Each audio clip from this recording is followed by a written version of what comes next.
Quran surah ke-89 Al-Fajr di ayat yang ke-1 ya. Sudah? Sampai ayat 3. Bismillahirrahmanirrahim.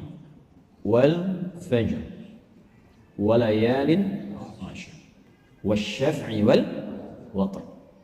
Tambahkan satu ayat lagi, wal laili idza yasr. Baik, wal fajr, aku bersumpah demi waktu fajar. Di dalam Al-Quran kita temukan ragam sumpah yang langsung disampaikan oleh Allah Subhanahu wa ta'ala.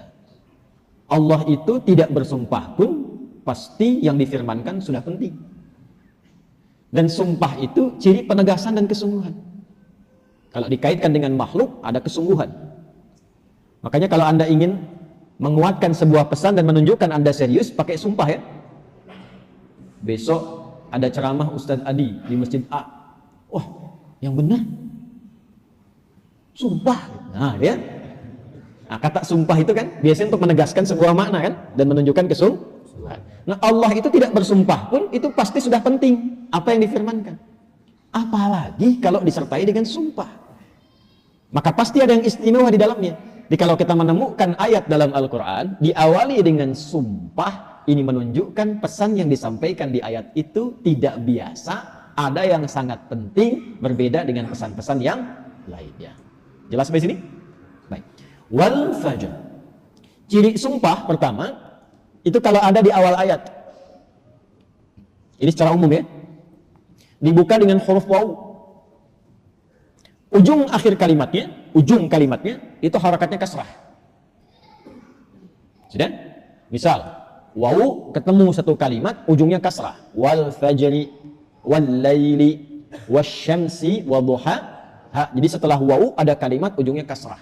Nah, itu diartikan wawnya sumpah. Qasam namanya, wawil qasam. Kalau sudah dibuka dengan seperti ini, artinya informasi yang disampaikan setelah huruf waw itu penting, tidak biasa. Wal fajr, aku bersumpah demi waktu fajar. Ada beberapa pendapat dari kalangan ulama tentang fajar yang dimaksudkan di ayat ini. Jadi di sini Allah bersumpah dengan 5 hal. Ada 5 sumpah. Aqsamun khamsah, kata para ulama terdapat 5 sumpah di dalamnya. 1 wal fajar, demi waktu fajar. 2 walayalin ashr, dan 10 malam yang istimewa. 3 wasyaf'i demi waktu genap. Kemudian 4 wal watr. 5 wal laili idza yasr. Ada 5 di sini disebutkan, menunjukkan ada 5 yang istimewa. Saking istimewanya dibuka oleh Allah Subhanahu wa taala dengan sumpah. Baik. 1 fajar. Secara cepat saja. Para ulama setidaknya menyebutkan secara umum ada 2 pemaknaan di kata fajar di sini. Yang pertama yang dimaksudkan setiap waktu fajar. Itu penting. Setiap waktu fajar, dalam setiap hari. Jadi ada satu yang istimewa, waktunya di waktu fajar, dari sekian perubahan waktu yang kita alami dalam sehari. Kan dari fajar nanti muncul ke pagi, pagi ke siang, siang ke sore, sore ke maghrib, maghrib ke malam kan. Nah dari perputaran waktu itu, di antara sekian banyak waktu, fajar itu istimewa. Karena itu Allah panggil kita untuk bisa menunaikan salat di waktu fajar. Ya, hakikatnya bukan hanya salatnya.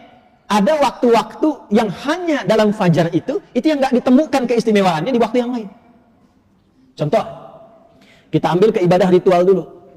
Salat di waktu fajar ini, itu 2 rakaat sunnahnya saja. Sunnahnya, belum masuk ke fardunya. Itu nilainya disebutkan oleh Rasulullah SAW lebih baik daripada dunia dan seisinya. Raka'atul fajri khairum minad dunya wa ma fiha. Kalau Anda mampu menunaikan 2 rakaat fajar, itu yang dimaksud sunnahnya. 2 rakaat, tapi disebutkan kalimat fajarnya. Bukan zuhur, bukan asar, bukan maghrib, bukan isya. Dan dilakukannya sebelum salat fardunya untuk menunjukkan betapa pentingnya itu. Karena kalau orang tahu itu penting, pasti persiapan datang sebelumnya. Ya, Anda tahu di sini akan pengajian kan? Subuh kan? Subuhnya misalnya jam 4.35. Anda menjadikan pengajian itu sebagai hal yang prioritas. Kalau waktunya 4.35, datangnya jam berapa? Ada yang nginap, ada yang itikaf. Karena menjadikan itu penting. Kalau tak penting, mungkin diabaikan. Nah, Allah menyatakan, fajar itu penting. Jangan tinggal. Bahkan saking pentingnya, ada di antara hamba-hamba Allah yang menyiapkan waktu fajar itu bangun dari sebelumnya sampai warming up dulu. Pemanasan supaya subuhnya itu, fajarnya itu bisa optimal. Bangun dari malam, Pak. Ada yang menjelang fajar itu membiasakan hatinya supaya khusyuk. Sehingga saat sholat di waktu fajar sudah terkoneksi kepada Allah dengan baik. Cara menyiapkannya dengan istighfar. Waktu singkat menjelang fajar itu disebut sahar namanya. Jamaknya disebut ashar. Ada orang-orang yang kalau sudah tiba waktu ini, dia banyak istighfar. Supaya hatinya lapang saat fajar tiba, terkoneksi sempurna kepada Allah. Sempurna. Nyambung. Itu ada di Quran surah ke-51 ayat 18. Wabil ashari hum yastaghfirun. Ya. Kalau ingin dikuatkan kesabaran, ingin diberikan rizki sehingga bisa sering infak, ya. Ingin diberikan kemampuan menjalankan segala sesuatu dengan benar, menatap dengan benar, mendengar dengan benar, berjalan secara benar. Itu diantara amalannya, rajin istighfar di waktu sahar menjelang fajar. Dah, ini ijazahnya langsung dari Al-Quran. Surah ketiga Ali Imran di ayat ke-17. As-sabirina was-sadiqina wal-qanitina wal-munfiqina wal-mustaghfirina bil ashar. Ya. Quran surah ketiga Ali Imran ayat 17. Paling kiri sebelah atas tuh. Itu di situ istighfar di waktu sahar itu disamakan dengan 4 amalan tadi. Sabar, khusyuk dalam ibadah, bisa rajin infak, dan benar dalam menjalankan aktivitas. Itu diantara latihannya, rajin istighfar menjelang fajar. Makanya kalau sudah istighfar, terbuka hatinya, terkoneksi dengan Allah, itu ibadahnya akan lebih enak dibandingkan dengan yang jarang istighfar. Gitu. Ada sifat qanitin di situ. As-sabirina wal qanitina. Sedangkan kita diminta salat itu dengan sifat kunut. Orangnya disebut qanit, jamaknya qanitin. Ada di mana ayatnya? Al-Baqarah ayat 238. Hafizu 'alas salawati was salatil wusta wa qumu lillahi qanitin. Tuh. Kalau mau salat, mau enak salatnya, jangan sekedar salat. Memang betul sudah selesai. Ya, menuntaskan kewajiban, beban kewajibannya hilang, tapi kenikmatannya dapat enggak? Manfaatnya dapat enggak? Kalau ingin menikmati salat, ingin dapat manfaatnya, dapat ketenangan, terkoneksi dengan Allah, doanya cepat dijawab, maka khusyuklah dalam salat. Nah, di antara cara mendapatkan khusyuk itu istighfar. Dibuka. Sehingga sekat-sekat yang membuka kita itu, yang menghambat koneksi kita dengan Allah itu terbuka. Ini dari Quran. Dari Quran. Nah, dibiasakan istighfar paling enak itu di waktu sahar menjelang fajar. Apalagi kalau bisa tahajud sebelumnya. Kalau bisa tahajud, ya, tahajud, kemudian istighfar, terbuka hati, rajin memberi di situ, itu disebut langsung oleh Quran kalau dia bertahan dengan itu sampai wafat, itu disebut sebagai calon penghuni taman surga yang sedang beraktivitas di bumi. Itu Quran surah 51 ayat 15 sampai dengan ayat 23. Innal muttaqina fi jannatin wa 'uyun akhidina ma atahum rabbuhum innahum kanu qabla dhalika muhsinin kanu qalila minal laili ma yahja'un. Itu tahajudnya. Wa bil asharihum yastaghfirun. Itu istighfarnya.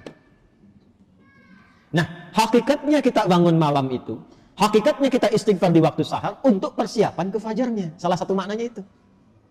Makanya Nabi kan ya suka rebahan kan sedikit ya. Bukan rebahan yang sempurna. Ya kaum rebahanas nih ya. Ya, coba dicek tuh. Kalau ada rebahan Nabi itu miring sedikit ke kanan kan, setelah istighfar tuh nunggu-nunggu sampai fajar tiba. Supaya kesadarannya optimal. Ada apa di fajar itu sampai dipersiapkan sebelum itu? Sampai 2 rakaatnya lebih baik daripada dunia dan seisinya. Itu kalau dibaca pakai iman, gak ada yang bisa menandingi. Saya tanya antum, dikasih 1 juta atau 2 rakaat sebelum subuh? Ayo. Oh, masa? Huh? Coba dicek. Sana ada lomba balapan di sirkuit tuh. Berlangsungnya sebelum subuh. Siapa yang datang duluan di dekat situ? 10 tempat pertama mendapatkan bonus 5 juta. Cuma nontonnya dapat 5 juta.